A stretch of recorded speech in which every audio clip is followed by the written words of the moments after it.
Picking Quarrels, Yuyu, Tingyu, and the Changing Cadence of Class Conflict in China by Chuang. From Chuang, issue number 2.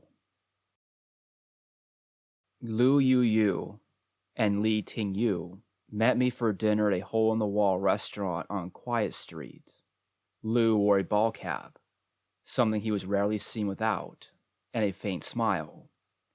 He was hunched over the table, no doubt in the same manner that he bent over his laptop each night during hours of scouring social media for fresh news of protest before it had been scrubbed by the censors. Li beamed with a wide, playful grin, wearing sunglasses, though we were indoors. She was not used to so much light, as the couple kept shades drawn at all times to keep prying eyes from spying on their sensitive work. As we sat down, they casually glanced around the room, checking for plain-clothed cops. The couple has spent the past 3 years documenting the protests, strikes, and riots that take place across China every day, and they've been run out of several towns by state security forces over the years. This is why they'd moved to this rustic tourist town in Yunnan, thinking the police might be more lax here. But not long after, they would be snatched from the streets of that very town and imprisoned for picking quarrels and provoking trouble.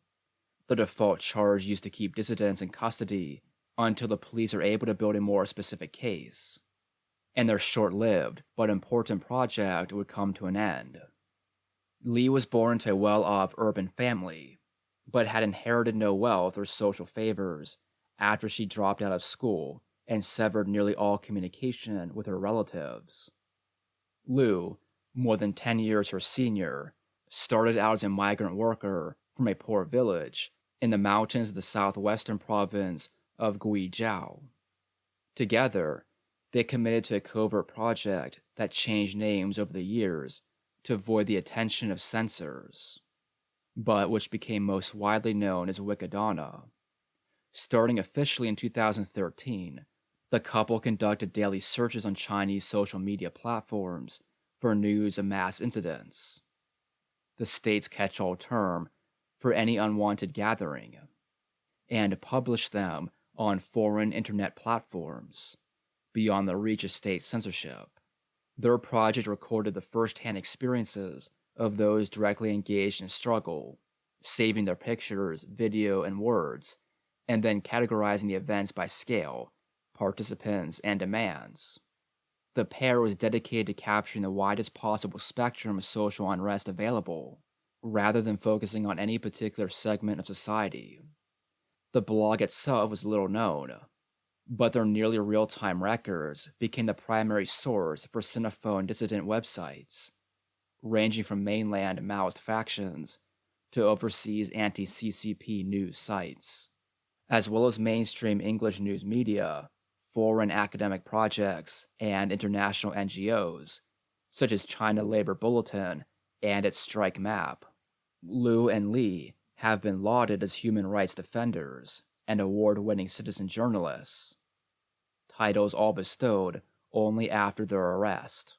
But their own political intentions and the political implications of the work have never been seriously considered. They not only aspire to expose the wide spectrum of struggles occurring across society, but also wish their readers would learn practical lessons from the experiences they documented. The two are much more than activists fascinated with street protests. They had developed their own political ideas through interactions with various political circles, mostly online, over the years spent huddled indoors. Beyond the vast data they gathered, the pair studied the networks that enabled the protests and ideas that drove them, and they had become involved in discussions taking place within networks of radicals, dissidents, and activists of all types. They followed the work of labor NGOs in the factory zones, the political debates swirling in online forums and microblogs, where various Maoist, liberal, and left-wing academics, and the odd Trotskyist, analyzed China's unrest, and jockeyed over the direction of social movements.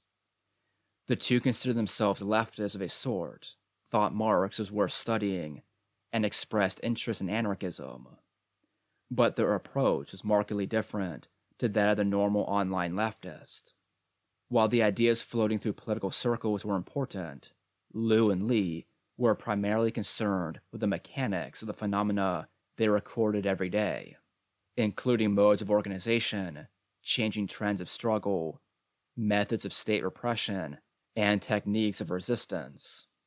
Above all, Liu said, quote, "I hope that they study these events and understand their successes, failures, and limitations." End quote.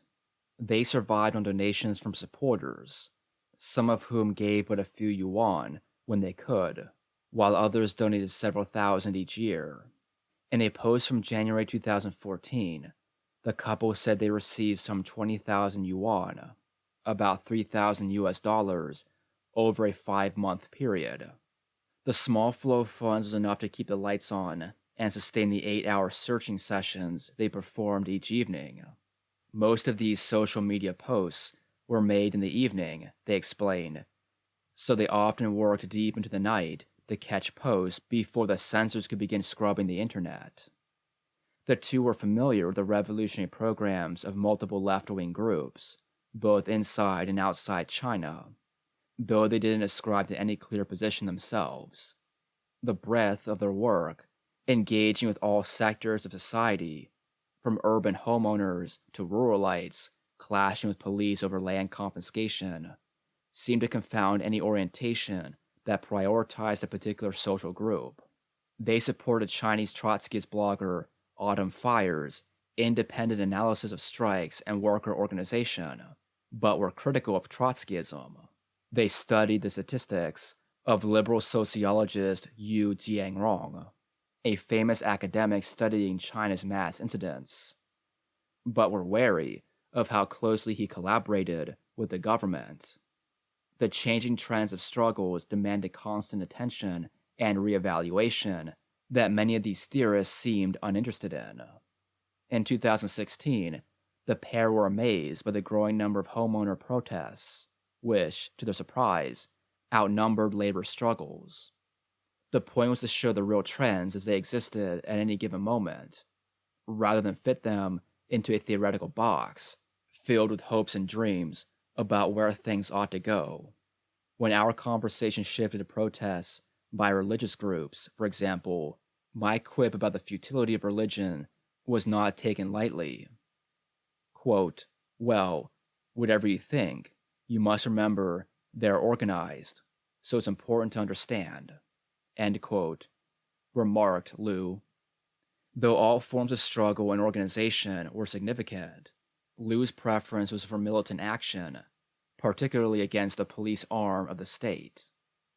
Quote, "If only people had guns in China, the police would never dare to mess with us." End quote, Liu surmised.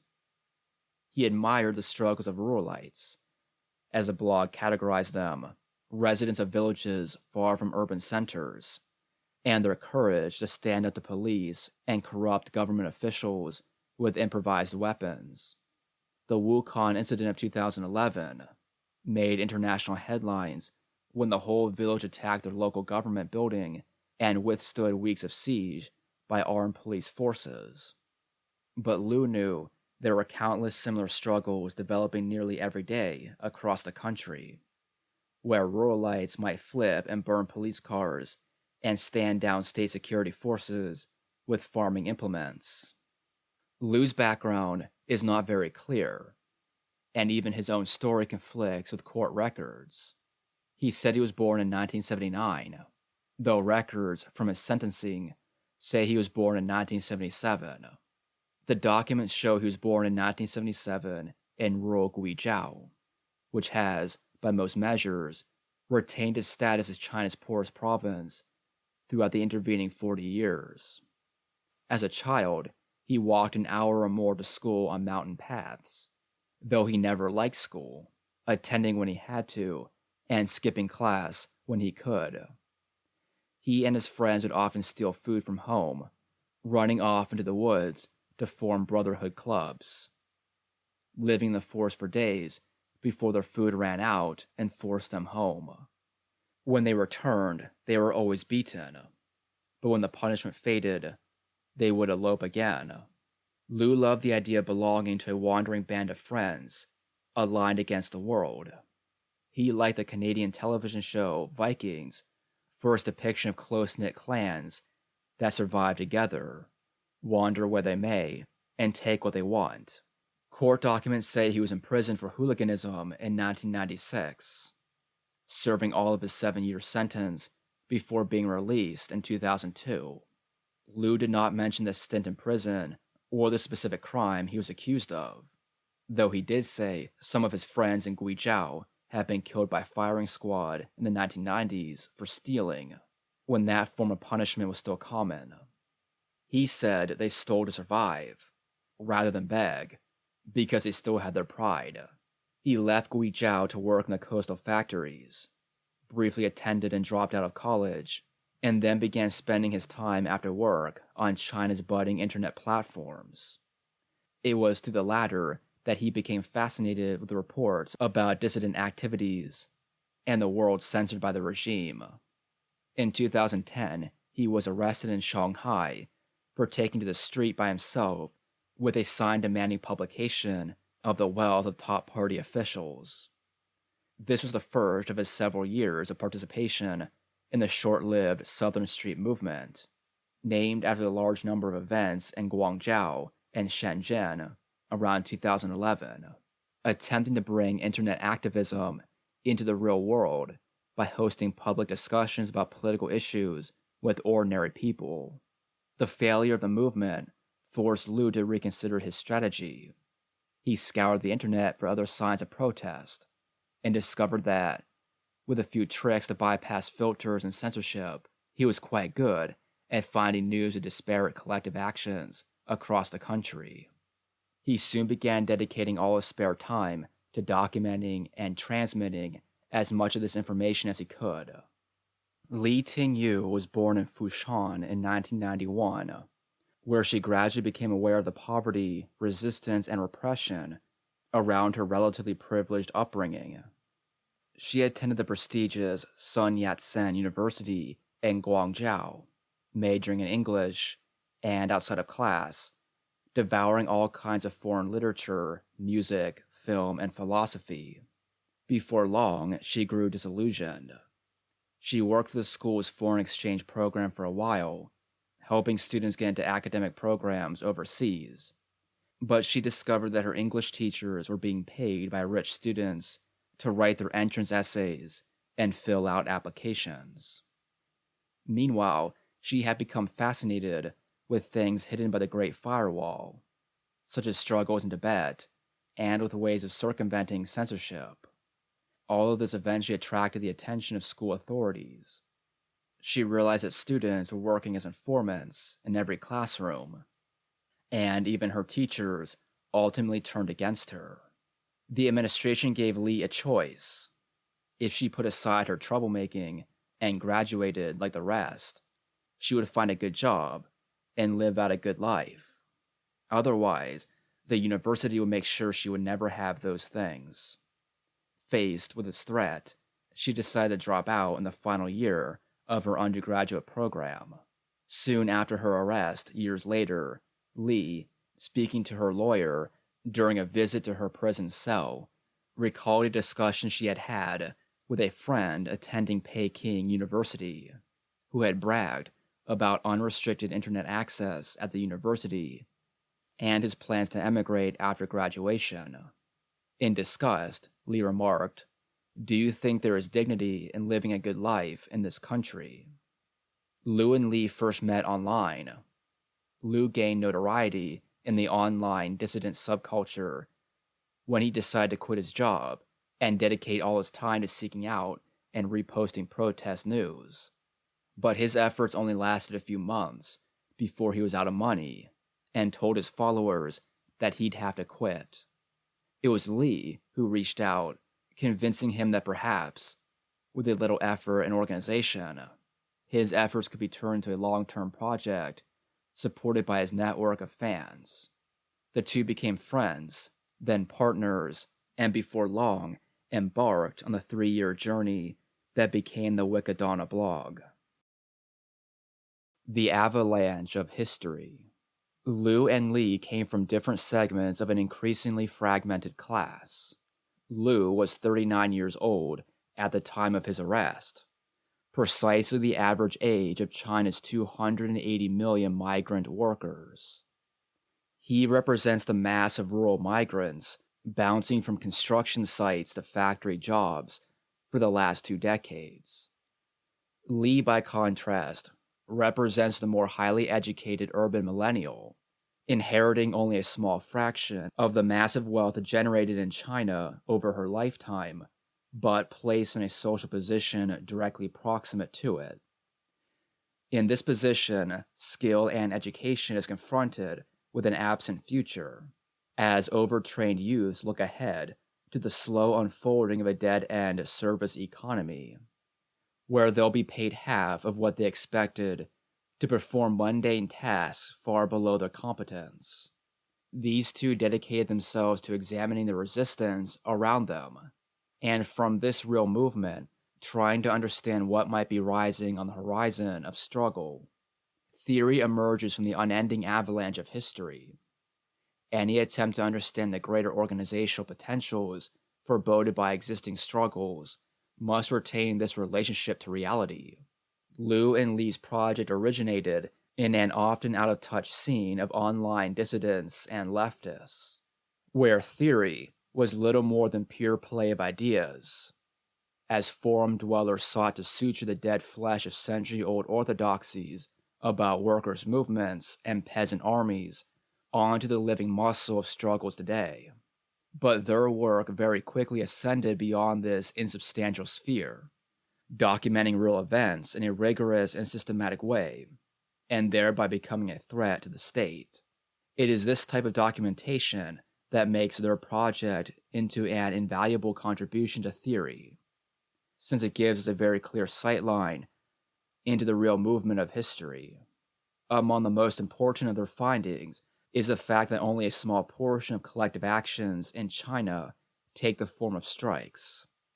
There doesn't appear to be an industrial workers' movement emerging in China, at least not in the form advertised by foreign leftists or China's own online theorists, both of whose ideas are often modeled on a convoluted picture of the historical workers' movement itself. Instead, something else might sit on the horizon. But in order to trace out its distant silhouette, we must have a clear view of current trends. The data so meticulously compiled by Lu and Li, dangerous enough to cast them into prison, is equally threatening to conventional theories of the Chinese labor movement. From this data, it is clear that strikes by workers in industrial facilities, aimed at fighting for better wages and working conditions, do not seem to be gaining the momentum required to become the core of a broader mass movement. Using Lu and Li's data, we can instead identify the general trends of unrest in contemporary China. Non-workplace struggles far outnumber those in workplaces. Strikes themselves are only a small portion of all labor actions, and other forms are far more common, including riots, blockades, and street demonstrations. These trends are produced by several convergent economic trends, including deindustrialization and a ballooning service economy, the stratification of the proletariat according to income and interests, and a general inability on the part of enterprises to afford net wage increases. This does not mean that striking workers, industrial or otherwise, are unimportant in these overall dynamics. In fact, the continuing economic downturn will likely be accompanied by modest increases in industrial actions, as automation and factory relocation continue apace, and strikes among service workers become more common. But in China today, as in many other countries, there is no existing or imminently emerging trend of militant industrial working class identity that could become hegemonic among broader social movements. Instead, we see continuing decomposition of the proletariat into a broader way of waged, unpaid, self-employed, or unemployed fractions, and a deeper stratification between high and low-income strata. In such conditions, little common ground is in sight, and no single class fraction appears to be capable of unifying the others. This is important because it signals a deeper resemblance between conditions in China and those in evidence elsewhere. Theorists in these other places tend to project onto China a mirage of the very mass movements missing in their own high-income countries. This allows them to disavow any attempt to push their own local movements beyond current limits, immobilizing left-wing forces in local political contexts from formulating any alternative to identitarianism, electoralism, or right-wing populism, since they presume that the real fight is elsewhere. The ultimate political result is deeply conservative. At its most mundane, it results in microscopic activist scenes constantly organizing solidarity campaigns to raise awareness and provide support to struggles elsewhere, succeeding in neither goal. At its most tragically ironic, it produces a situation in which Hong Kong activists and left-wing theorists pour all their energy and resources into relatively toothless worker centers across the border, completely ceding the increasingly riotous terrain of Hong Kong politics to the far right, while doing little to stimulate the growth of a true mass movement on the mainland. Rather than coalescing under an affirmative worker identity, subjectivities of a different kind are forming in relation to the present structure of the Chinese economy. A communist prospect, if possible at all, must be collectively constructed, rather than imported from insular activist or academic circles. Moreover, it must stretch across deeply fractured segments of the proletariat, despite their conflicting interests, and today seems unable to rely on a single hegemonic subject said to represent the interests of the class as a whole, as the mass industrial worker did, briefly, and with questionable results, for the labor movement of old. If this communist horizon arrives, it will almost certainly take on a form initially alien to our expectations, adapting pre-existing identities in unpredictable and even unpalatable ways. Phenomena like the rapid popularization of the term low-end population in the aftermath of the 2017 Daxing fire in the southern outskirts of Beijing offer some hint of a possible future. Though not inherently revolutionary in nature, the term gathered together diverse fractions of otherwise isolated segments of the proletariat, from delivery drivers to factory workers, small shopkeepers and white-collar workers, all living in the slums of the nation's capital, and all facing mass eviction. Notably, a housing dilemma, rather than one centered on the workplace. For a brief moment, these groups are forced to reconsider their relationship to one another and their collective future in China's increasingly fragmented society. But an attempt to understand the real movement of history today also means coming to terms with distasteful facts. Today, as Liu and Li's data reveals, struggles over housing are the single most common form of protest in China, and these are driven by largely reactionary interests in defense of property rights. This alone shows the political risks involved in China's changing class structure, where the culture of the affluent few takes hold of a society whose immiserated majority lack a common emancipatory vision. Strikes, riots, and the rest. Liu and Li's records search for any and all social unrest within China, and the pair gradually constructed their own methods for categorizing events and actors. They collected more than 70,000 incidents between 2013 and the time of their capture in 2016. In 2015, their last full year of data, they collected some 28,000 mass incidents, an average of 78 per day, with three main groups of actors: workers, property owners, and rural residents. These three groups together account for some 70% of the protests, while the remaining 30% were a mix of around 24 kinds of social unrest, ranging from retired Army veterans demanding unpaid benefits to conflicts stemming from families who lost loved ones to a corrupt and overburdened healthcare system. The data confirms assertions we have made elsewhere, using different sources. Liu and Li's data, however, is very different from one of the key statistical sources of data on social unrest in China that we drew on previously, the Global Database of Events, Language, and Tone, GDELT. GDELT uses media citations from major news services to catalog daily records of incidents, stretching back over decades for both China and the world as a whole. The records provide great consistency over a decades-long timescale, though the data points are limited to describing a single node, a strike, a riot, or a demonstration, and lack the extreme detail of each incident logged on Liu and Li's blog. The GDELT data allowed for a comparison of two main types of incidents: what GDELT categorized as strikes and violent protests, showing that riotous protests greatly outnumbered strikes over the 30-year sample period. While strikes did become more frequent in the 2000s and 2010s, riots still increased faster. GDELT, however, is an imperfect tool, used in the absence of superior alternatives.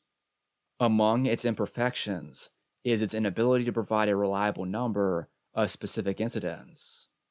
Instead, it proved more feasible to measure the relative number of incidents as a portion of total events, capturing their social impact, but making it difficult to understand the true volume of strikes or riots without supplementary measures. Working with the GDELT data, then, is largely limited to descriptive statistics about this mass of media reports and cannot be usefully mobilized for inferential purposes. More detail is offered by Liu and Li's data, which confirms the more general picture we obtained from GDELT.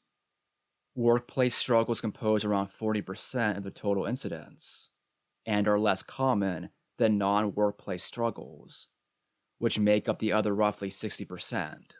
Strikes, in turn, account for only around 10% of all workplace struggles, and are but one kind of action in a much wider array of resistance. Liu and Li don't use a category that can be easily equated with riots, but their data has included a consistent category for strikes throughout the years of its operation, allowing for some longitudinal comparison. Though the categorization of incidents changed slightly over time, each period reflects a similar picture, in which strikes play a minor role in the broader picture of unrest. When the blog first began in 2013, for example, Liu and Li organized primarily by type of action, rather than by actor, and did not perform much statistical analysis on their total data. They did occasionally describe trends in the biggest, most significant events that occurred over a particular time period. For example, in November of 2013, the blog highlighted 59 major conflicts out of the hundreds that occurred that month. The incidents were divided into two major categories: clashes and demonstrations. The 30 clashes were similar to what is normally referred to as a riot in English, in that they were violent, non-workplace protests.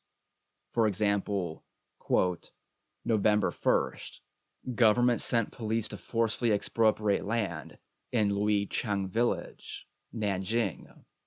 Many villagers beaten. November 7th, several hundred people in Guiyang, Guizhou, surround urban management officers who had assaulted a street vendor. Many police on the scene. November 9th, in Longgang District, Shenzhen, homeowners from the Kangjiao residential complex demonstrated against a factory emitting poisonous gas into the air. Protesters beaten by police, several people injured. November 26th, Government sent 300 urban management officers and police to the Dali pedestrian street in Foshan, Guangdong, to expel street vendors, resulting in a clash. Many vendors were injured, including pregnant women, and nearly 1,000 people gathered at the scene. Afterwards, the vendors who had been beaten gathered at the government building to demand an explanation, but were repressed, with over 10 arrested. End quote. The other 29 were called demonstrations, among which 10 were actually strikes. Just 17% of total major incidents. The two most frequent causes of all 59 disputes were land confiscation and demolitions at 30%, and environmental destruction at 25%. Labor conflicts only slightly outnumbered incidents against Chengguang violence. 1/3 of the incidents occurred in Guangdong province. Later, Liu and Li began categorizing incidents primarily by actor, rather than by the type of action. Nonetheless, it's clear that non-workplace resistance outnumbers that in the workplace for every year measured. In 2015, the last full year of data, those whom Liu and Li called workers accounted for 36% of the total incidents. The final number of workplace-related incidents is slightly higher, at 39%, when adding groups like taxi drivers and teachers, who are categorized separately. Only around 10 to 15% of these workplace incidents were strikes, however, with other forms of action including road blockages, demonstrations, marches, and clashes with police, tending to dominate. This more coherent picture from Liu and Li's work in its final full year helps put workplace-related incidents in their rightful context amid the wider array of social unrest. Trends in the data. In 2015, the last full year of data, Liu and Li recorded over 28,000 mass incidents, including 10,000 by workers, 6,600 by homeowners, and 3,000 by rural residents. In some respects, the figures are similar to other reports on the social composition of mass incidents in China, and while their records show tens of thousands, there are surely tens of thousands more incidents that actually occur but never leave a trace on social media, or are scrubbed before anyone gets a chance to record them. The composition observed in Liu and Li's data is, however, confirmed in other sources. Sociologist Yu Jiangrong, who has released some of the few relatively comprehensive statistics about mass incidents in China, said in late 2015 that the top 3 categories of actors were workers, rural residents, and homeowners, though he did not provide a breakdown of the proportions or the number of incidents. A decade earlier, however, Yu said there were around 87,000 mass incidents in 2005, and he did provide a more detailed breakdown of social groups. Rural residents accounted for 35%, workers for 30%, urbanites for 15%, and 20% for other kinds of social unrest and crime, by his reckoning. In Liu and Li's data, workers are the largest category annually because of a massive surge in construction worker protests in the 2 or 3 months leading up to the Lunar New Year. We will, however, describe the categories according to their day-to-day prevalence instead. In this sense, the order is modified slightly. Homeowner protests come first, followed by workplace-related struggles, and finally, those of rural residents. The data initially baffled the couple, since it exhibited trends that neither Liu nor Li expected. In their own notes about the major changes in 2015 struggles compared to the previous year, they noted that real estate-related struggles, both by homeowners on the one hand and the construction workers who built the homes on the other, had grown the most. Day-to-day protest logs showed homeowner protests outnumbered worker protests by some 20 to 30% on an average day, while Liu and Li could only manage to provide monthly or annual analysis of their own data. One academic, Christian Goebel, has extracted statistics from the blog down to the day, categorizing them by actor and action, and subjecting the blog, with its 74,452 events collected over 3 years, to rigorous quantitative analysis. Goebel notes that the, quote, overwhelming majority of protests in China is very small, mustering less than 50 participants. Still, more than 2,000 events are believed by participants to have been attended by 1,000 persons or more, end quote, averaging around 2 such protests per day over the 3-year period. His analysis shows that homeowner protests rose dramatically as a portion of the total, while land, labor, and other common forms of protest fell. Homeowner protests have existed in China since the opening of the housing market in the 1990s, but have intensified rapidly over the past decade or so. One major driver has clearly been the housing boom, and it is notable that most housing protests are located in second and third-tier cities, in places like Henan, Sichuan, and Shaanxi, away from the coastal economic hubs. The events tracked by Liu and Li appear to be the fallout of a building spree that occurred in these cities as businesses fled rising wages for the cheaper labor of the interior, beginning in the early 2010s. What began as a trickle of angry homeowner protests in 2013, when Liu and Li began collecting data, became what is probably the most common form of protest in China today. It's important, then, to understand the character of these struggles. Typically, homeowners protest against real estate projects that fail to deliver on their promises. Many homes and new developments are bought far in advance of their completion. These complexes come with promises that schools, parks, and other facilities will soon be built to serve them, and agents ensure buyers of the future property values expected when houses are handed over. Quite often, however, projects run into problems. Planned schools fall through, facilities are less lavish than promised, and overall quality of housing is far below buyers' expectations, leading to organizing and protest among new owners. Most often, buyers complain of shoddy construction or late handovers of their properties when developers run into complications, such as the bankruptcy of a subcontractor or changes in the local government zoning plans. In the end, buyers are left with a breach of contract and millions of yuan, often their life savings, on the line.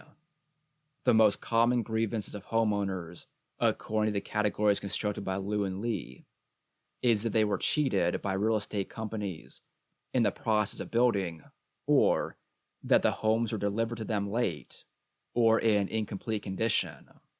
10% of homeowner incidents involve residents who organize against property management firms for raising rents or fees, or for mismanaging the complex. Homeowner actions are distinct in the level of organization and amount of resources made possible by the participants' greater overall income relative to rural residents or migrant workers. They often wear coordinated, custom-made t-shirts, for example. Homeowners are also more open about their organizing.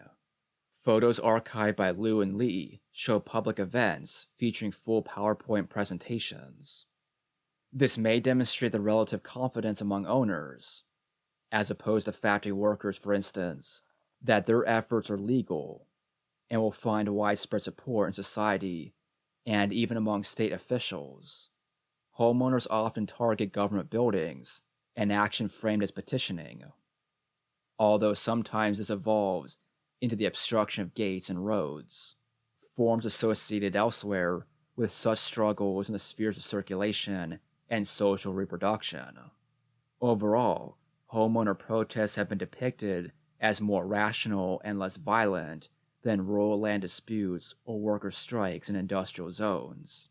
But statistically speaking, homeowners are no less likely to experience police intervention, assault, and arrest according to Liu and Lee's data. On an average day, worker protests are the second largest category of protest. Though, as already mentioned, they compose the largest category annually due to their seasonality. The pre-New Year wave of protests, rising to their climax in December through January or February, depending on the date of the lunar holiday, is dominated by construction workers demanding unpaid wages owed for projects they had been working on for months, or sometimes even years. In China's construction industry, workers are typically paid a small daily stipend, with the vast majority of payment postponed until the project is completed, or just before the workers return to their distant homes for New Year. The pressure of the approaching holiday pushes workers to demand payment in a variety of extreme ways that don't, and usually cannot, include a work stoppage of any kind, since most of the projects have either been completed or gone bankrupt. Collective actions include road blockages, demonstrations at government buildings, and threats of suicide, often made by workers standing atop the structures they built, displaying banners, and threatening to jump if they're not given what they're owed. Beyond the New Year surge, everyday actions by construction workers occur in the same fashion. Altogether, this sector accounts for 40% of China's labor actions each year. Even most worker actions outside the construction sector appear, at least on the surface, as a kind of protest with no sign of a work stoppage, holding a demonstration at a local government office, or raising a banner outside the workplace and posting pictures of it on social media. Of course, each collective action involves many unseen layers of activity. Days, months, or even years of communications among workers, confrontation or mediation with bosses or the authorities, or lawsuits, lawyers, and bureaucratic procedures with government bodies. Only a fraction of these struggles escalate into the sort of public demonstrations that break into social media and records such as Liu and Lee's blog. Among these, about 15% have police involvement, and 5 to 10% involve arrests. According to 2014 to 2016 statistics from the China Labor Bulletin, which used Liu and Lee's data as a key source. According to the same statistics, strikes account for only 10 to 15% of all labor actions across the board, and growth in the service sector seems to have intensified this trend. Work stoppages are particularly rare in the service industries, though the portion of workers employed there is the largest and growing rapidly. While this marks a real shift away from the type of mass strikes that are possible in large factory complexes, we should also note that work stoppages are almost surely higher than what is shown by publicly available records. Careful, on-the-ground research shows that small, hidden stoppages of production occur quite often without ever entering a government stat book or appearing on social media. This is only to say that we should neither romanticize nor completely discount the potential of workers' direct experience of the strike as a form of resistance. Demonstrations, nonetheless, comprise the most common type of labor struggles. Actions by rural residents are the third largest category, though they are gradually declining in number. Goebel's analysis, for example, shows that land grabs and evictions, the primary causes of rural struggles, were declining as a share of all incidents throughout the period covered by Liu and Lee's data. Rural struggles as a whole accounted for a third of all incidents in 2008, according to Yu Jiangrong's findings, whereas now they comprise only 10%, though they are still among the largest and most explosive conflicts in China. Rural struggles center on land grabs and forced demolitions, in which local officials force residents out of their homes with little to no compensation for real estate projects or other, more lucrative ventures. By association, these protests often focus on the corruption of local officials, as well as environmental issues. Environmental conflicts, another major protest category, often arise in such areas because environmentally destructive industrial activities are integral to the local government's development policies. While smaller in number than incidents centered on labor disputes or urban homeowners, unrest among rural residents is often the most violent, involving both brutal attacks by police and highly organized, sometimes armed resistance by rural residents. Where's the labor movement? In the same way that China acts as a disavowed dumping ground for many of the dirty realities of industrial society, it has also proved to be a sort of junkyard for obsolete political programs. The most familiar, of course, is the mirage of a workers' movement amassing somewhere just beyond the horizon, its silhouette a faithful reproduction of the equally mythical summit of industrial organizing in the West. Such an eternally delayed Chinese labor movement has been predicted for decades by figures across the political spectrum, both inside and outside of China. Lying along the spectrum from liberal to Leninist, these theorists all draw on a more or less common understanding of their foundational myth, derived from an extremely brief period in the much broader and more diverse historical workers' movements of Europe and North America. This myth reduces that experience to a few key elements that wielded hegemony only temporarily, if at all. Wage workers, led chiefly by the core industrial workers in large Fordist factories, fighting strategically for better wages and working conditions, though perhaps also harboring political goals of revolution or reform, using the strike as their primary weapon of struggle and the union as their essential form of organization. In reality, this view simultaneously bastardizes history and mutilates any understanding of present potentials. It is marginally important, however, as an ideological foundation for what are essentially conservative positions arguing that politics be contained through displacement. If the real movement is occurring in China, politics elsewhere is reduced to mere activism or academic analysis, conducted from a distance. It is not purely coincidental that such analysis thrives on prophecy, since its basic structure is similar in nature to the displacement of political desire into religion. Despite the persistent absence of such a labor movement in China, then, onlookers have on different occasions hailed turning points that might bring about such a movement, from the mass layoffs of state-owned enterprise workers in the late 1990s to the wildcat strike waves of the early 2000s in the sweatshops of the Pearl River Delta. Among the most recent of these failed prophecies was the 2010 strike wave, sparked by the iconic strike at Honda's 4 main automobile production bases in China. The Honda strike illustrates the misplaced hopes for those who saw in it the potential reemergence of the historical workers' movement in China, led by fiery industrial workers aggressively demanding wage and benefit increases, all wrapped together in demands for greater trade union representation and collective bargaining.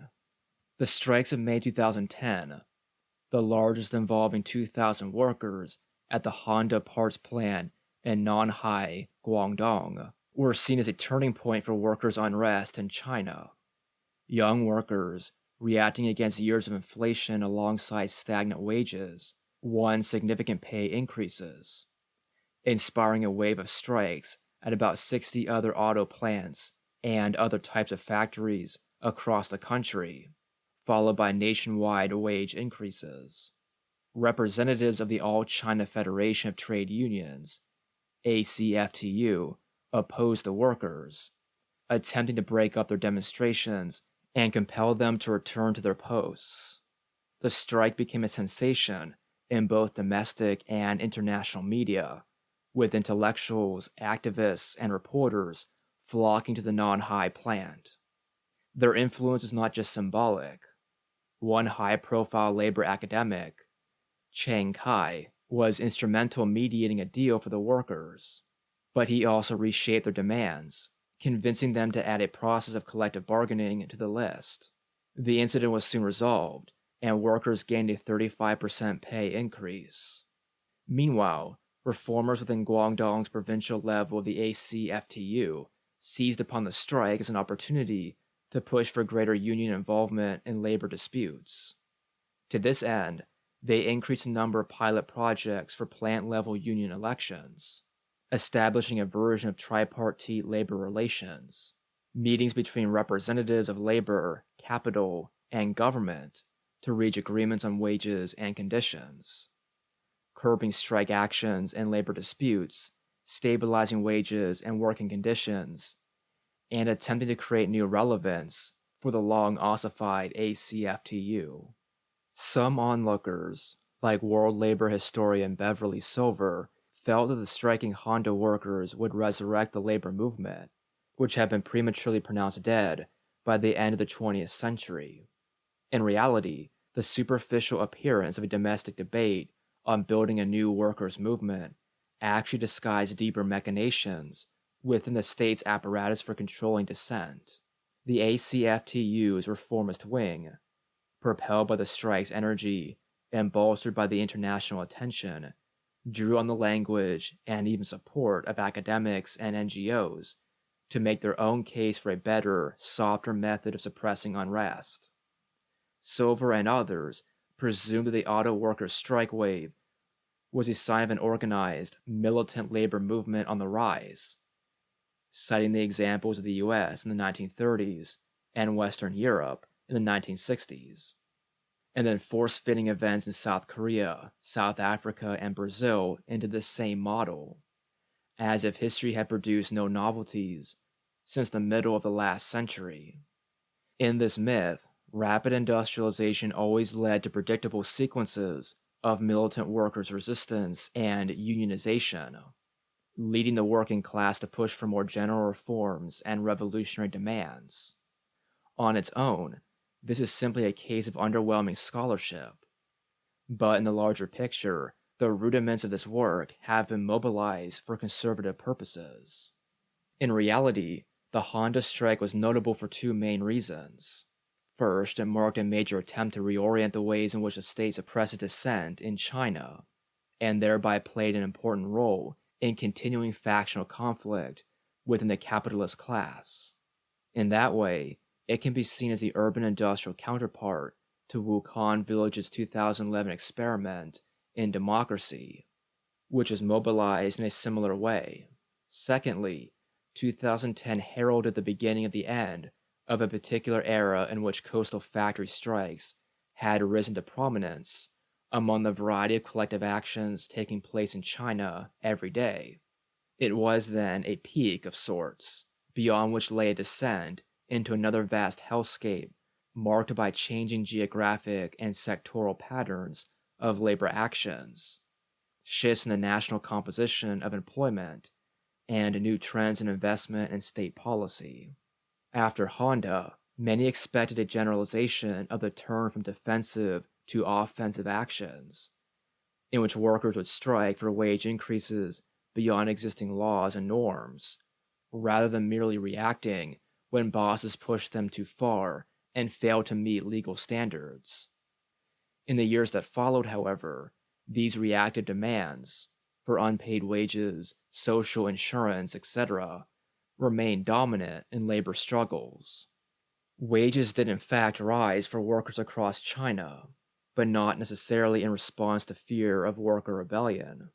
Rather, probably more determinate causes were inflation, policy changes raising minimum wages as part of an effort to restructure the basic geography of industry, and most importantly, competition over a slowly shrinking pool of able-bodied workers, driven by the final exhaustion of the rural labor surplus and a shrinking demographic dividend caused by the lower birth rates that accompany urbanization. While average wages have risen steadily since the Honda strikes, in many cases, especially in recent years as China's growth rate has begun to slow, low-wage workers have made few gains, or have even seen their real incomes decline as inflation has continued to climb. Guangdong Province, the heart of the 2010 strike wave, instituted a 3-year freeze on minimum wage increases between 2015 and 2018. Meanwhile, workers themselves rarely pushed for wage increases beyond their legal entitlements.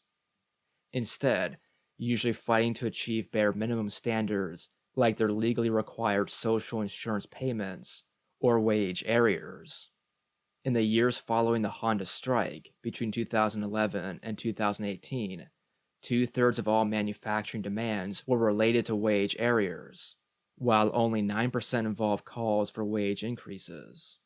Records of workers' demands during these changes helped to signal this general trend, also hinting at the waves of relocation and closures that began just a few years after Honda. In 2011 to 2014, demands for wage increases in manufacturing occurred in around 19% of the cases, while the most common demand was still wage arrears at 40%. Then, from 2015 to 2018, wage arrears demands jumped to 76%, while calls for pay increases actually dropped to a mere 3.3%. Also during this period, strikes and protests in response to factory relocations and closures rose significantly, accounting for 15.7% of the incidents.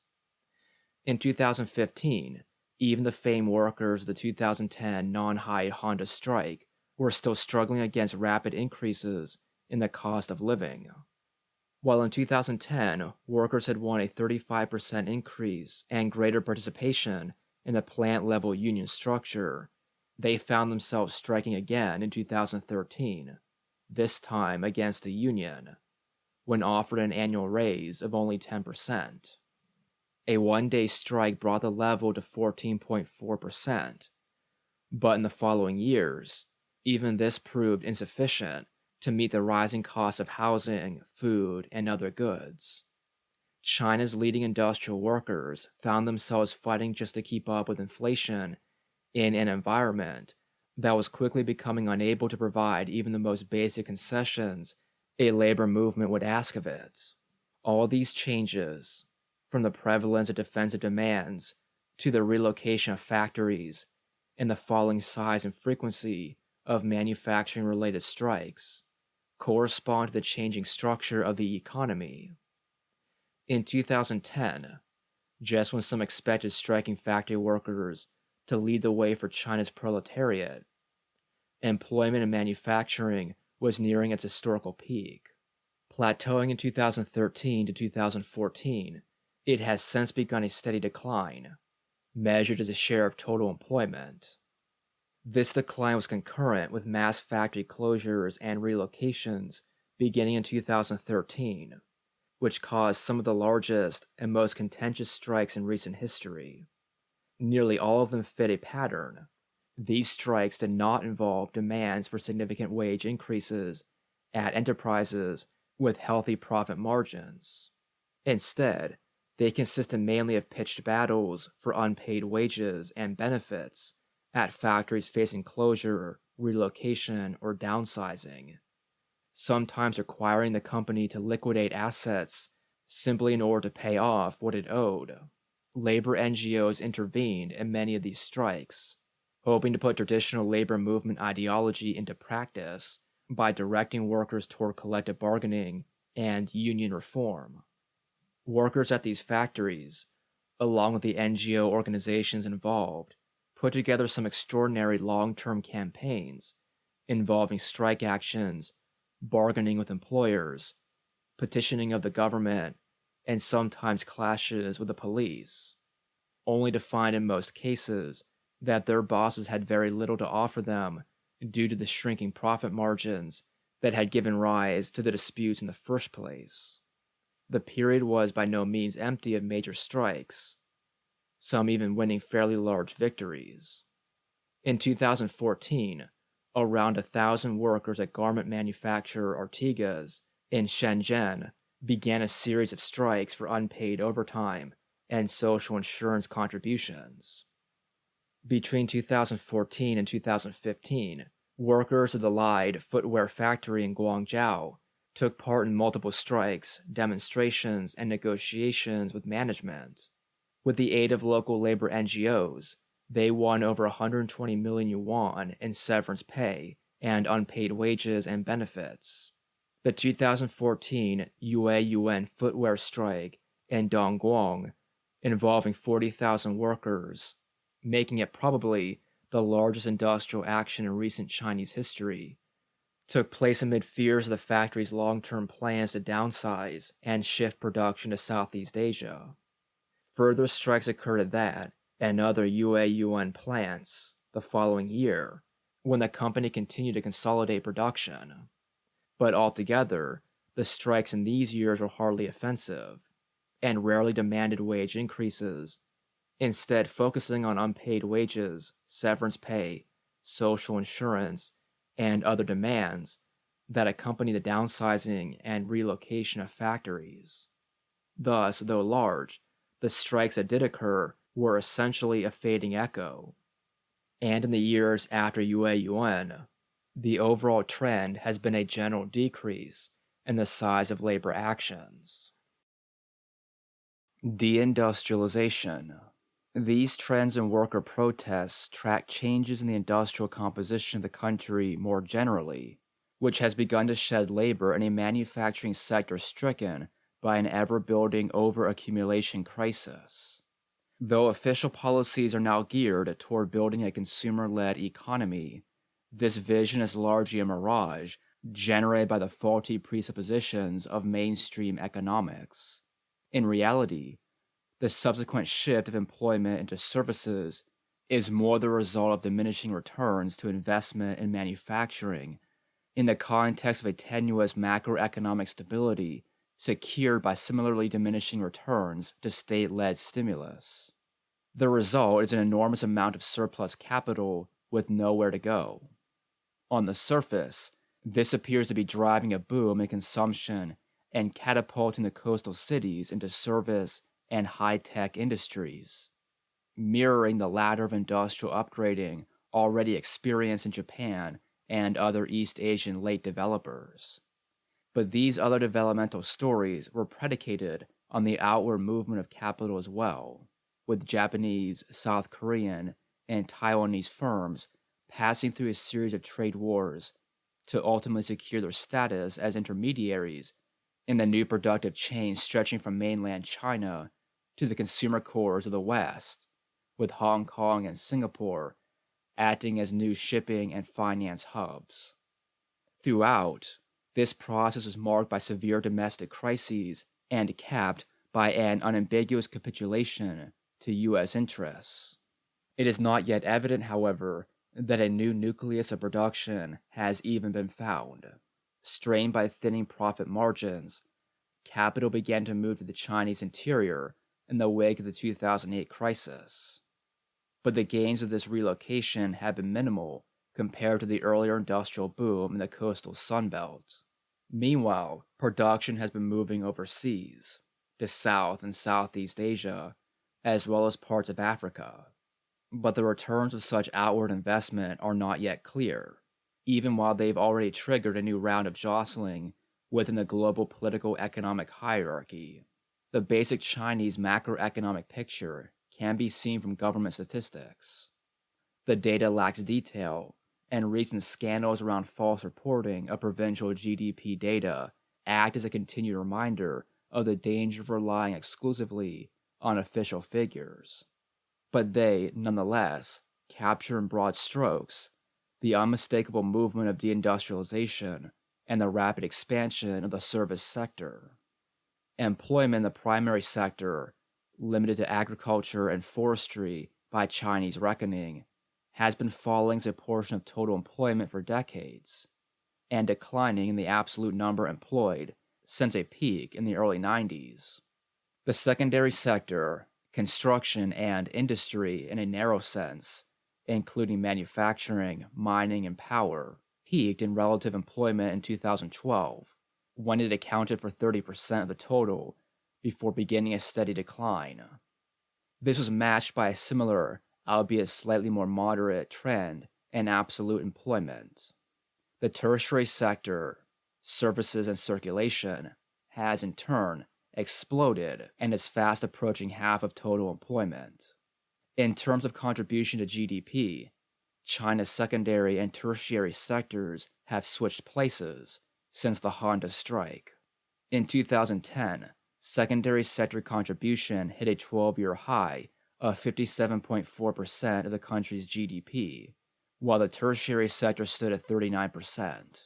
The latest statistics show that by 2017, secondary sector contribution fell steadily to 36.3%, while the tertiary sector climbed to 58.8%, by far the highest share in the country's history.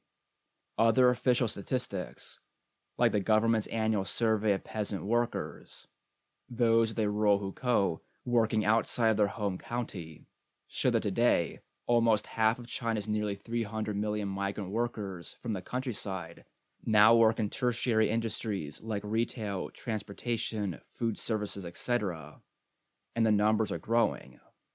The figure's almost on par with secondary industries, in particular construction and manufacturing, inflated by the fact that declines in manufacturing employment were countered with massive public works investment paired with the continuing housing bubble, all creating construction jobs ultimately dependent on either state investment or speculative real estate deals. Soon, no doubt, services will overtake manufacturing and construction as the primary employer of this segment of the population, especially as infrastructure and real estate investment reach a point of saturation.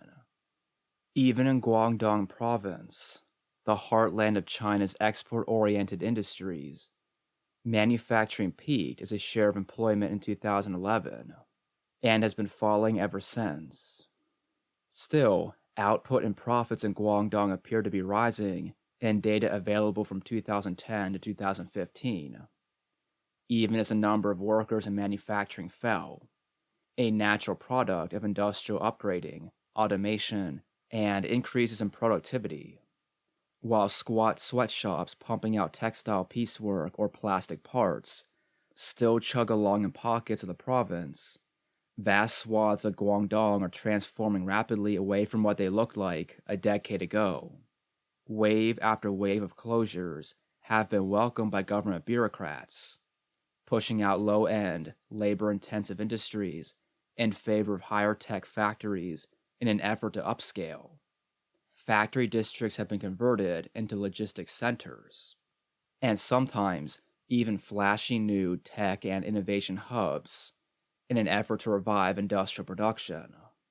The apex of industrial worker struggles has passed with a deterioration of their employment base.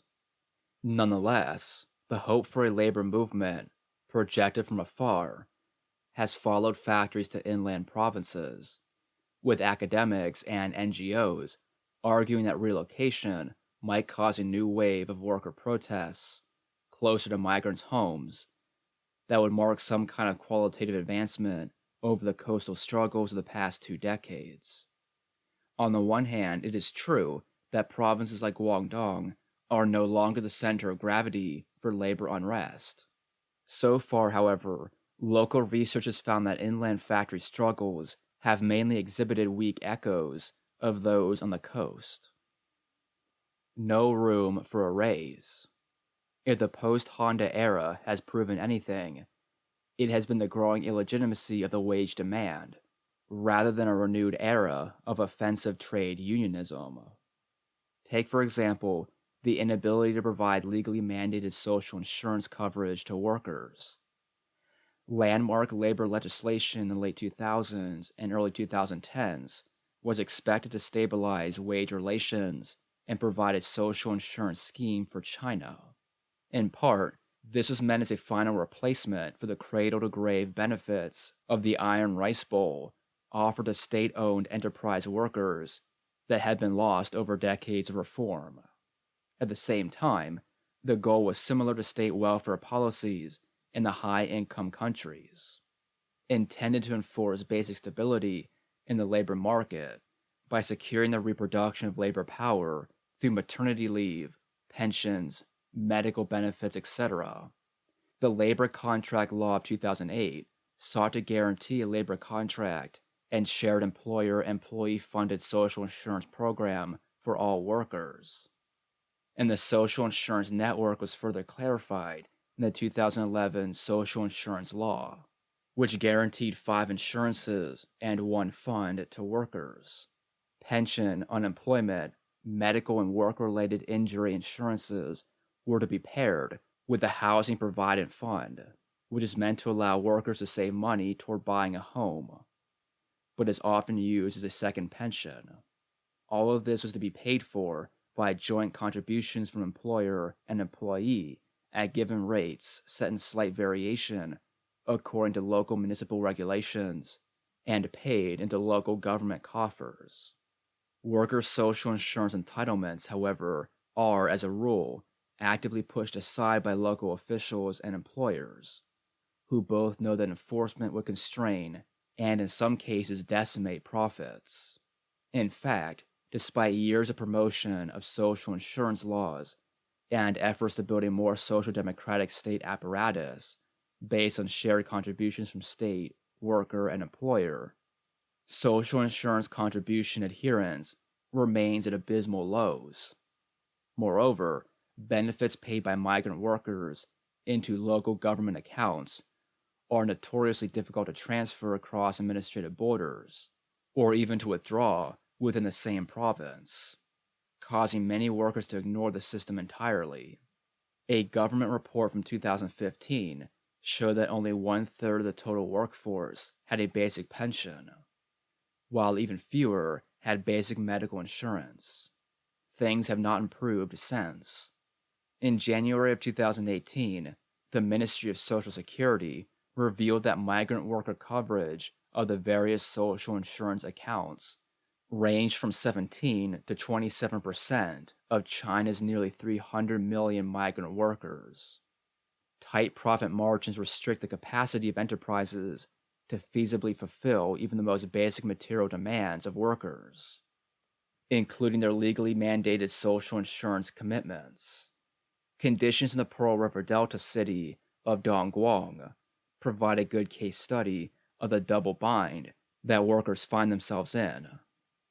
Dongguan, long a major hub and the world's factory, has one of the highest concentrations of migrant workers in the country, and is also one of the few cities that has published government statistics on its migrant population, including the specific industries they work in, making it possible to approximate the total cost of unpaid social insurance, both in a particular locality and across various industries. In 2015, the most recent data available, Dongguan had around 4 million migrant workers, probably a very conservative figure, 3.1 million of whom were in industrial manufacturing jobs. Ministry of Human Resources and Social Security figures showed that, in the same year, out of the country's 277 million migrant workers, only 20% had a basic pension, 19% had medical insurance, 27% had work accident insurance, and around 15% had unemployment insurance. They provided no data on maternity insurance or the housing fund, but contributions for these funds is also exceptionally poor, if not lower, so an estimate of 20% for each of them would be optimistic. Extrapolating from these figures, if manufacturers actually paid the social insurance contributions they still owe to Dongguan's migrant factory workers in 2015, it would conservatively cost them at least 24 billion yuan. According to government data, Dongguan's industrial profits and enterprises over a certain size for 2015 was around 41 billion yuan, and this includes the construction industry, where average profit is likely higher. Nonetheless, such a massive payout would cut industrial profits in half.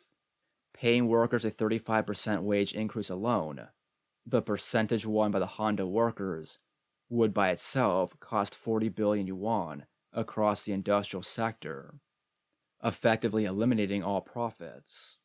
Adding unpaid social insurance at this new pay rate would hurl Dongguan firms deeply into the red.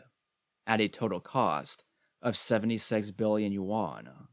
Modest increases in labor costs would be disastrous, not only for China's industrial core, but also for the brave new world of e-commerce, into which China's elite have been investing a great deal of hope for a new wave of growth. Here we see fledgling industries move through what liberal economists call the product cycle at a breakneck pace. Phases of expansion, homogenization, and monopolization, followed ever more quickly by decline. Workers chase the relatively high wages of expansion through stagnation, and then downward pressure on their pay and outright layoffs, followed by the search for another job, if one can be found at all. The dawn of China's e-commerce revolution saw brands like Alibaba grow at incredible speed, though this growth simply chewed up and reconfigured older brick-and-mortar retail. The growth of online shops and the associated industry of express parcel delivery soaked up both unemployed college graduates and laid-off industrial workers in droves. During the phase of expansion, express delivery drivers, though predominantly men, in an industry that almost universally excludes women, could make good money, taking home around 4,000 yuan per month on average in 2010, when the average industrial wage is around half as much. Alibaba grew to a virtual monopoly in the market with an 80% market share by 2013. In that year, the same year that the total number of industrial workers reached its climax before declining, Premier Li Keqiang praised Alibaba's CEO for creating jobs for countless drivers and online shop owners, and for freeing the productive power of the old economy. However, these new industries have a bad habit of exhibiting many of the same problems as the old ones. For example, JD.com CEO Louis Jiangdong famously estimated that 90% of his company's full-time drivers had social insurance. But like many other companies, JD relies heavily on outsourcing, independent contractors, and part-time drivers. When the express delivery industry became saturated, wages began to stagnate and eventually to fall, just as companies began dumping capital into a sea of different contenders in the rising food delivery industry. A study from 2016 showed that around half of delivery workers made between 2,000 and 4,000 yuan per month, with long hours and no social insurance. Drivers soon began jumping ship to food delivery, where wages were twice as high. But again, wage growth eventually stalled and cuts began, just as the market became dominated by two major players, Meituan Dianping and Le.me. But the context here is important. These companies, and others in e-commerce, have been engaged for years in a nearly endless spending war, never turning a profit. Meituan Dianping, now the largest food delivery company, has clawed its way to the top of the industry through years of losses, and has yet to turn a profit as of late 2018. Stocks plummeted shortly after the company's IPO, as its losses continue to grow, leading to layoffs. To place this in context, the company employs roughly 500,000 drivers, and a major restructuring at JD.com in the same year saw the company fully move into the black after years of losses. Many of these companies are simply riding another bubble, similar in character to the US tech bubble of the late 1990s, sustained by enormous sums of speculative investment funds that cannot be profitably poured into the productive economy. Instead, unicorn companies are buoyed by successive waves of venture capital, creating new monopoly-scale conglomerates that wield enormous power in the stock market, where they also funnel regular dividend payouts to shareholders, all in the expectation that their crucial market positions cannot help but result in profitable returns.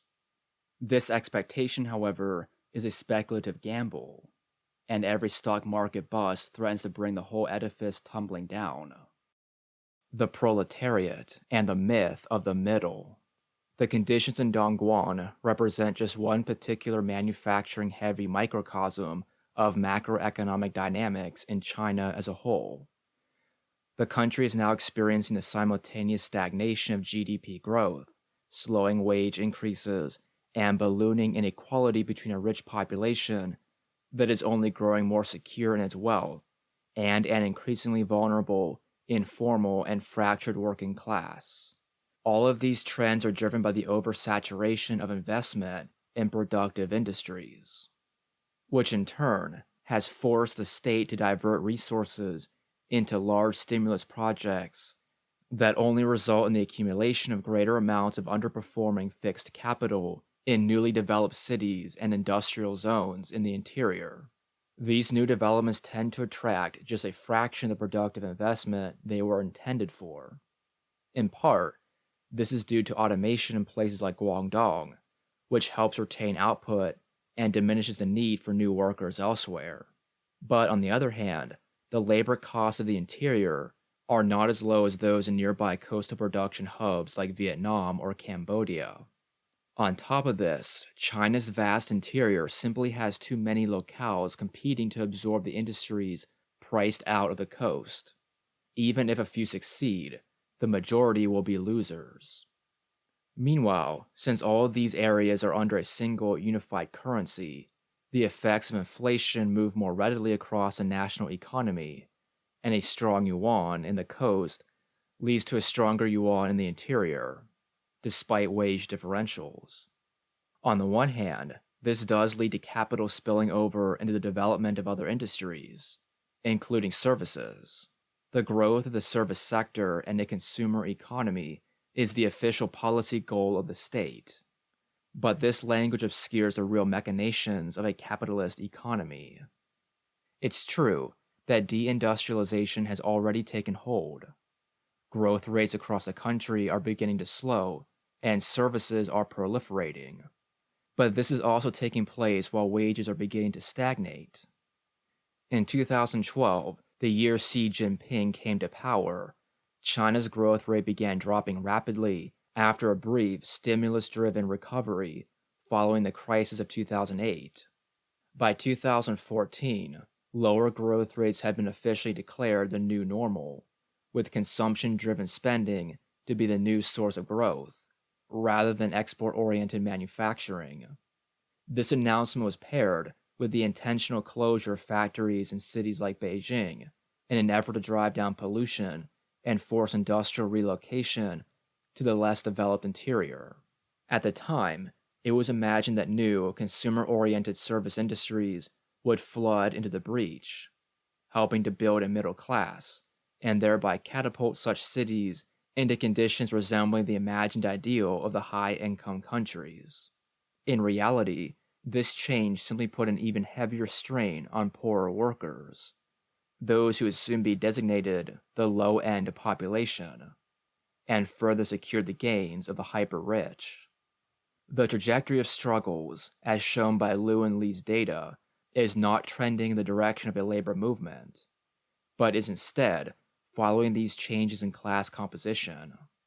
Clinging to the image of the factory worker only obscures the real topography of proletarian conditions. As anywhere else, China's proletariat consists of those who have nothing but their capacity to work for a wage to survive, while capitalist control means production and live off income from capital. But it's often impossible to cleanly divide individuals' class positions in the fashion of sociologists, who often substitute proxies like income brackets or education for actual class. Class is a society-wide polarity that emanates from the process of production. Individuals will always have a messy relationship to this overall polarity, since even those who own factories and live off dividends likely also have a wage income, just as those who predominantly live off the wage may also own some stocks. Despite this, a sliver of stocks does not make someone, in part, a capitalist, just as a CEO's wage does not make them, in part, a proletarian. A true middle stratum stretched between the two only exists among better-off managers and smallholders, or in conditions of general social prosperity, in which some larger portion of mid-income wage earners may also receive substantial returns on privately held investments. Even this segment of the population is so internally differentiated that we speak of the middle strata rather than a single stratum, which might be mistaken for something like a middle class with some presumed homogeneity. In reality, these middle strata are simply people who could reasonably live off the profits of their small business or investments without working themselves. Their waged income simply a means to propel them into a higher income bracket. But beyond this, the actual conditions of life afforded by their investments are wildly different, as are their waged incomes. What then of the much publicized growth of the Chinese middle class? China's class structure has in fact changed rapidly, but not in the ways claimed by the state.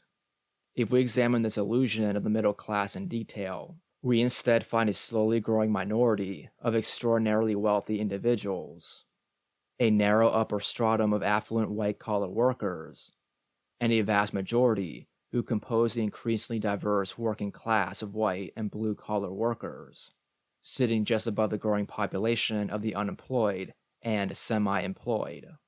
Within this majority, there exists substantial internal stratification. But it is important not to mistake this for the existence of an expansive, homogeneous middle stratum. The same is true of widely publicized cases of rapid upward mobility. While the jump to affluence is probably more feasible for workers in China than in the US, for example, it is by no means a common occurrence. Insofar as we speak of the middle strata, then, it is important to note its extreme internal differentiation, as well as the simple fact that the bulk of the middle strata lies in its bottom rungs, and is still effectively proletarian, though additional sources of income and managerial roles within production contribute to an ideological divergence that often does not match their material conditions. An in-depth study of income inequality since 1978 showed income distribution in China as among the most equal in the world in the late 1970s, and is now among the most unequal, currently near the level of the United States. In 2015, the bottom half of the population, over 500 million people, took just 14.8% of the annual national income, a per capita average of 17,150 yuan, around 2,500 US dollars per year, while the top 1% possessed nearly the same amount, 13.9% of the national income, averaging 840,886 yuan, 117,000 US dollars per person per year. In terms of wealth, those with the most saw their wealth grow most rapidly since 1978, with the top 1% and top 0.01% growing the fastest, at 8.4 and 9.1% per year on average, respectively. The wealth of the lowest half of the population grew at only around 4% per year over the same time period, slower than the economy as a whole, which grew at an average of 6.2%. Even government figures confirm that the gap between the lower strata and the top has continued to widen at an alarming rate, particularly in rural areas. The disposable income of the lowest 20% of the rural population grew by just 3.5% per year on average between 2013 and 2017, while the highest 20% of rural households grew by 10% per year. These figures only emphasize that the rich continue to get richer and at a faster rate, while the poorest remain locked into increasingly unchanging conditions, barely keeping ahead of inflation. Middle strata. Since inequality in China is today similar to that of the United States, it will be helpful to detour here into a brief comparison of the two countries' class structures. This isn't meant as a systematic study, but instead is an attempt to compare in broad strokes. Among the best existing attempts to quantify a Marxist definition of class for the population over time for the US is a detailed empirical study of income levels performed by Simon Mohun, who decomposes income into that gained from wage labor and that gained from other sources, i.e., capital income and rent.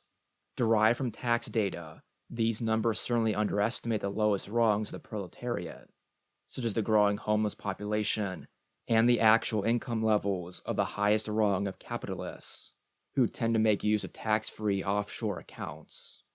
Nonetheless, the general shape of the country's class structure is clearly visible, and perhaps surprisingly, the overall class distribution of the United States has changed little for nearly a century, despite radical changes in technology, employment, and the basic geography of production. According to Mohun's calculations, those who are unambiguously capitalists, capable of surviving wholly off income from capital in the form of rent, dividends, and interest, made up 2% of the tax-paying population in the US in 2011, while the working class accounted for 84%. Meanwhile, between the bulk of workers and the small fraction of capitalists lay a stratum of managers, defined as those who take at least some substantial portion of their income from capital, but still require their wage income. More specifically, they do not make at least the average worker's wage from their non-wage income. There have been a few changes in the time period examined by Mohun, most of them slight. The share of capitalists shrank marginally, from 3.8% of taxpayers in 1918, as did the share of workers, from 88% in 1918.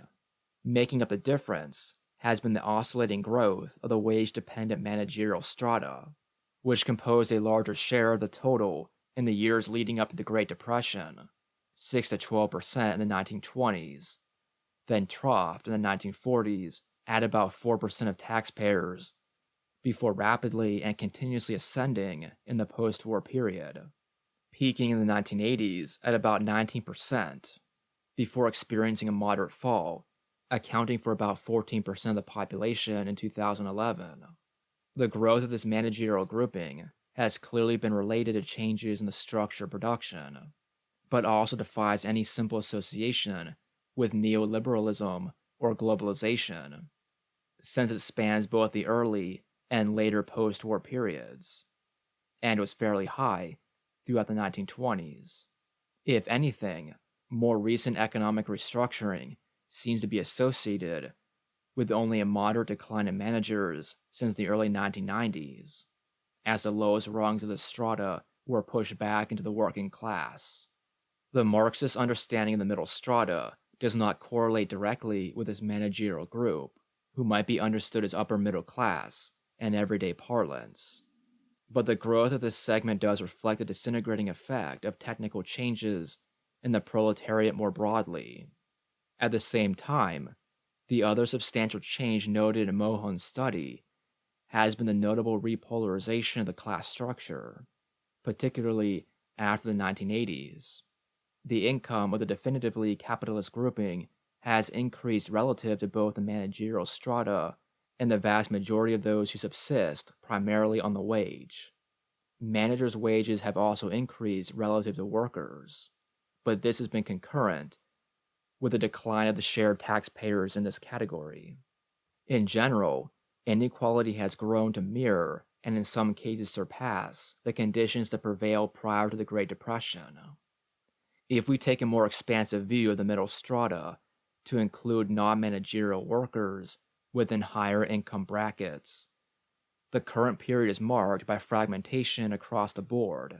Increasing general polarization is accompanied by the disintegration and polarization of the middle strata, fragmenting into even more substrata, which mostly orbit the bottom of the middle class, while the richest managers and technicians grew fewer and wealthier, even if they are still not quite capitalists. Coupled with the disintegration of the proletariat, its unity and separation, the picture is one of proliferating stratification in the midst of a more extreme economy-wide polarization. It is difficult to say where exactly these same lines lie in China, but what seems clear is that the prophesied middle class is not in the process of forming as a coherent, stabilizing social force. Some hint of what has been going on can be inferred from the data on housing, since home ownership is usually the central category used in mainstream economics to define inclusion within the middle class, at least in the US. Viewed through this lens, we see a young Chinese proletariat largely divided into two large groups. Roughly half scrape by in low-paying jobs, renting for a living. The other half have higher wages and may even own a home, but only resemble the mythical middle class on the surface, since even these higher-income workers face stagnant wages, rising costs, and crippling debt. This is in stark contrast with the popular idea of middle-class life, defined by secure home ownership, rising income, and sufficient savings. While in the United States, the young can barely afford a home or even qualify for a loan, Chinese home ownership is often thought to be growing at a healthy rate. But even though home building and buying have indeed expanded rapidly, the real distribution of ownership is far from what we might expect if we were searching for evidence of a broad middle class. For example, one often cited HSBC study from 2016 showed that around 70% of Chinese millennials, defined as those born between 1981 and 1998, owned a home.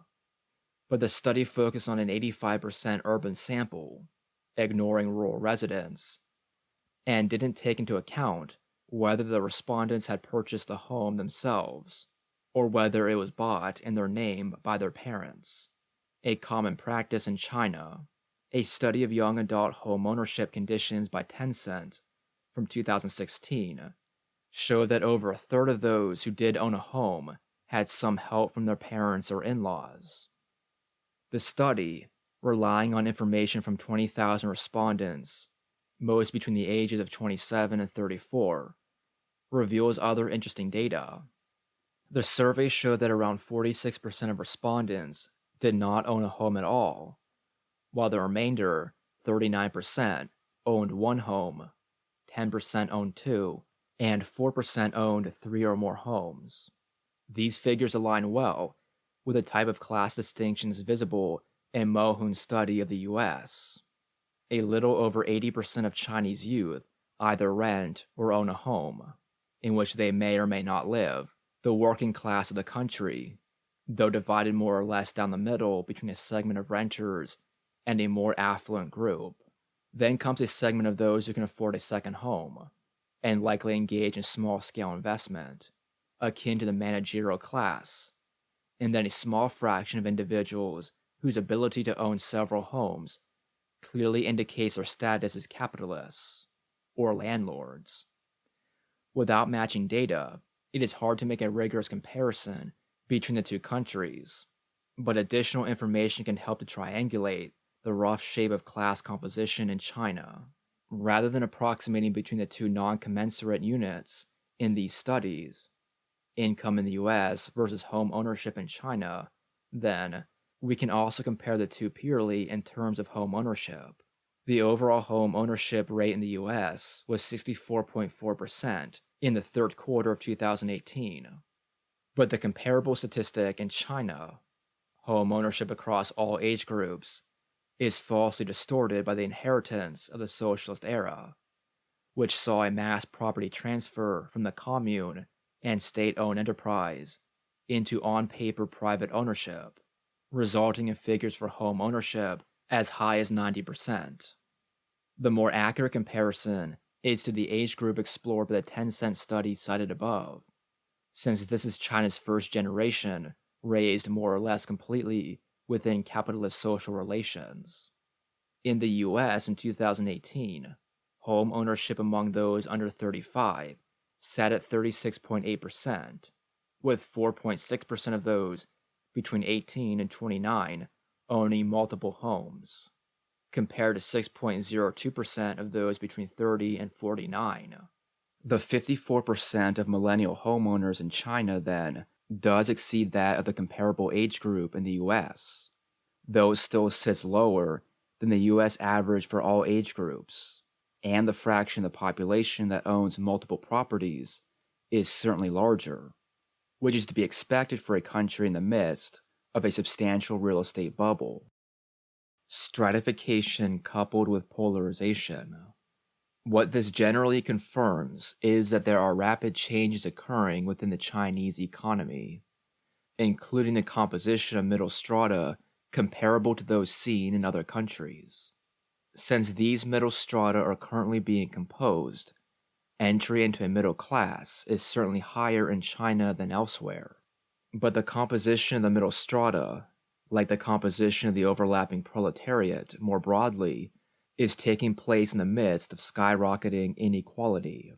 This also means that the middle strata being formed in China are doing so in the context of a general global decomposition of the proletariat, marked by stratification within and between groupings defined by income, occupation, and geography, that, nonetheless, retains its class polarity, i.e., the unity and separation of the proletariat is not the same thing as the formation of a middle class. Aside from figures on inequality, the general precarity of the process is signaled by Liu and Li's data on the alarming growth of homeowner protests. Such protests likely signal multiple convergent trends. They have mobilized the elite investor class, seeking to protect speculative money poured into the real estate bubble.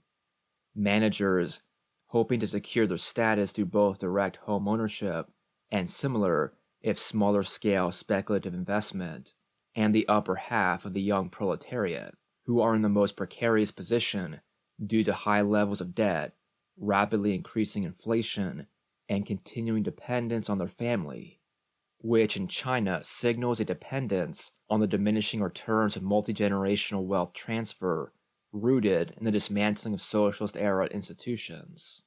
It is this last and largest group of homeowners who offer a window into the reality of the middle class in China, defined by a vast population of struggling white-collar workers with stagnating incomes and rising debt.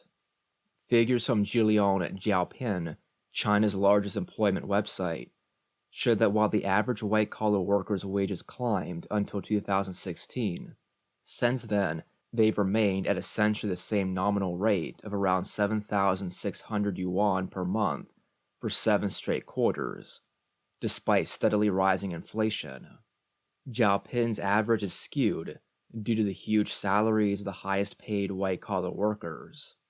According to Jiaopin's first quarter 2018 data, 28% of white-collar workers made more than 8,000 yuan per month, but half of white-collar workers made under 6,000 yuan per month, not far beyond blue-collar jobs like manufacturing and construction, where the average wages are about 5,000 and 4,300 yuan per month, respectively. The average wage for migrant workers in general being 3,485 yuan in 2017. Meanwhile, Chinese home prices have skyrocketed and are becoming increasingly unaffordable for even the affluent white-collar workers, especially in first-tier cities like Beijing. Each year, Jiaopin surveys tens of thousands of college graduates on their employment conditions and sentiments, and their 2017 report revealed that real wages for fresh college grads on their first jobs stood at just 4,014 yuan per month, actually decreasing by 16% since 2014. Jiaopin has since stopped publishing detailed average wage figures, perhaps due to the embarrassing downward trend.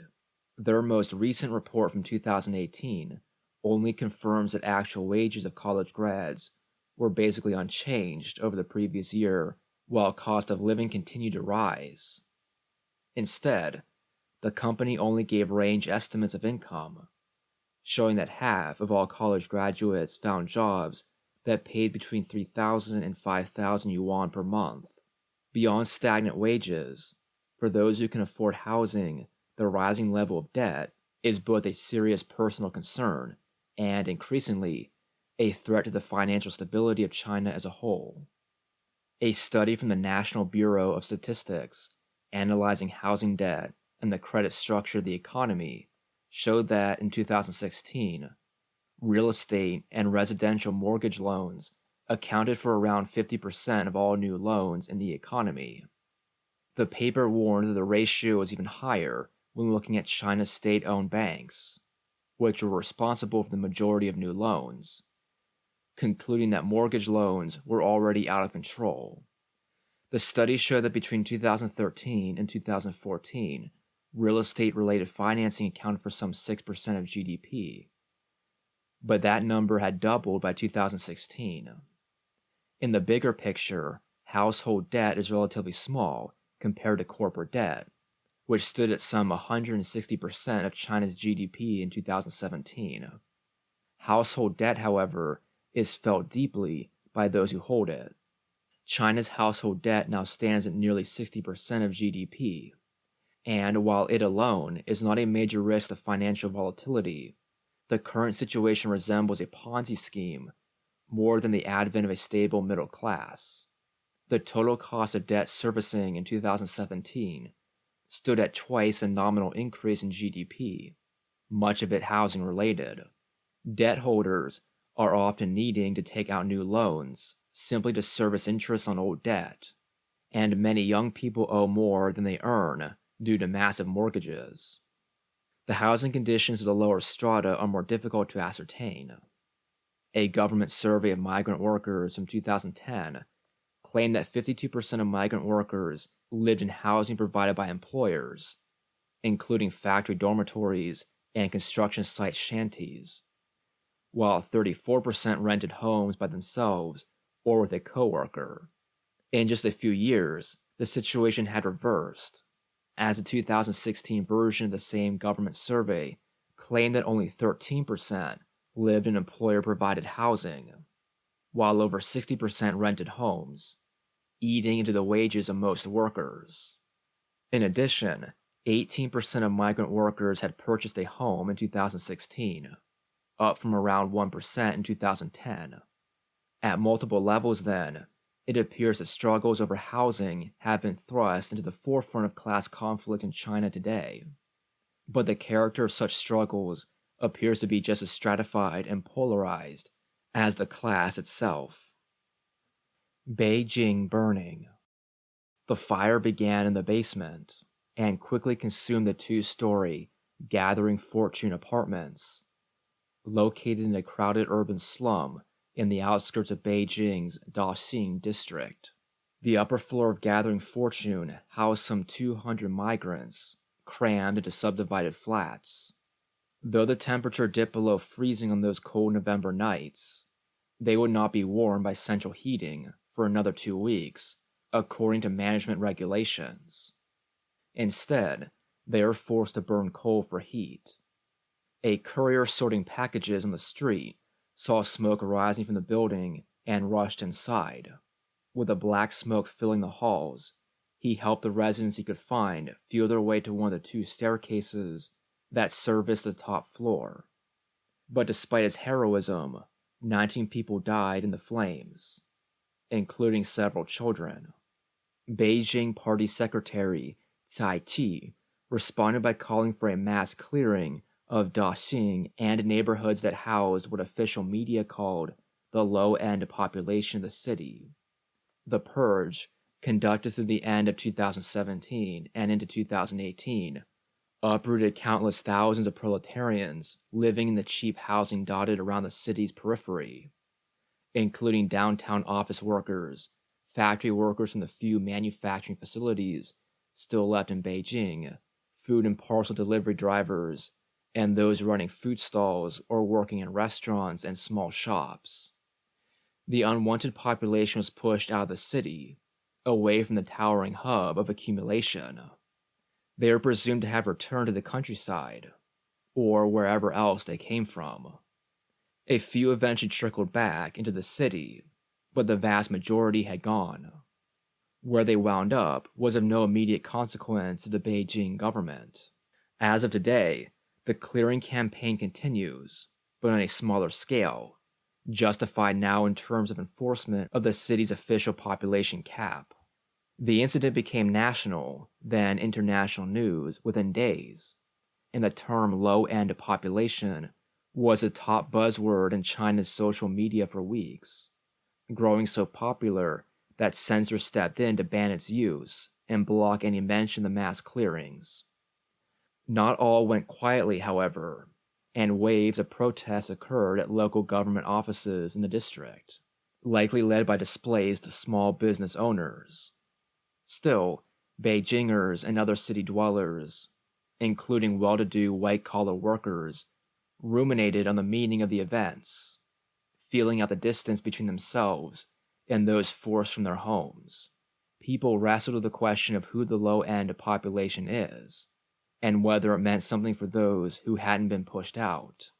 The incident occurred at a factory district, and thereby seemed to implicate many factory workers, though the discussion arose from a housing-related incident rather than a workplace dispute. During the aftermath, white-collar workers, strapped with debt and debating whether to buy a second house, were forced to consider their class position and their relation to other fractions of the class. Even office workers who thought they'd climbed the social ladder by making it in Beijing were thrown onto the streets. Migrants who delivered the food and made the clothes the office workers bought on their phones were kicked out of their shoddy flats, driven from the city. 2 years before the fire and the sporadic protests that followed, Liu and Li made their last post. The events of Monday, June 13th, 2016, were published on Wednesday, June 15th, the day the couple was whisked away by police. In retrospect, it can't help but seem prophetic. We might expect something particularly notable to have taken place that day, but the events of June 13th were representative of any normal day. Liu and Li documented 94 incidents, around 20 by workers over unpaid wages and social insurance, only 5 of which were strikes, 30 demonstrations by homeowners cheated by developers, half a dozen protests against forced demolitions of people's homes and businesses, 8 actions by rural residents resisting the appropriation of land or environmental pollution, and dozens of other forms of resistance across the country. They started each day's records with a few highlights from the most explosive events. That day, about 100 homeowners and their families in Guangxi province protested unfair zoning of local schools, and 20 were arrested. In Hubei, several dozen villagers blocked the gate of a government building, protesting the sale of their land to a developer, where they clashed with police. In Beijing, more than 2,000 retired military officers from across the country gathered to demand unpaid benefits. Many rural residents in Jiangsu were hospitalized when hundreds of police cracked down on the protest of a garbage incinerator being built near their homes. What stands out here is precisely that nothing stands out. The day was shuddering with a low-level simmer of building class conflict. No single struggle representative of the others, but their sum signaling explosive, if unpredictable, potentials.